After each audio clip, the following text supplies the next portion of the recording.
Hello, कशा आहात सगळे? तर आज काही सुचत नव्हतं मला स्वयंपाकाला काय करू म्हणून. खूप जास्त विचार केला आणि म्हटलं हे बनवू, ते बनवू. तर म्हटलं जाऊ दे आता काही विचार करण्यात उपयोग नाही आहे, कारण की वेळ पण जातो आहे आपला विचार करण्यामध्ये.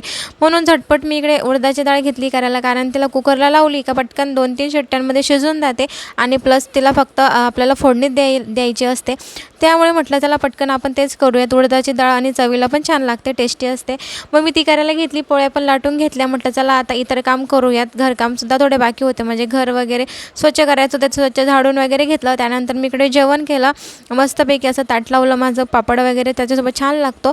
आणि त्यानंतर मला अंशूला सोडायला जायचं होतं क्लासला, तेच मी इकडे करते. कारण हे कामसुद्धा मला करायचंच होतं, कारण खूप दिवसापासून मी काय त्याच्या क्लासला गेलेली नव्हते. मग गेली, त्यानंतर त्याचा क्लास पण सुटला. आम्ही थोडा वेळ उभे होतो तिथं, कारण आमची रिक्षाच आलेली नव्हती. मग 5-10 मिनटं आम्ही जरा उभे राहिलो आणि त्यानंतर आमची रिक्षासुद्धा आली आणि आम्ही घरी यायला निघालो. तर असा तर माझा आजचा दिवस. Okay, bye.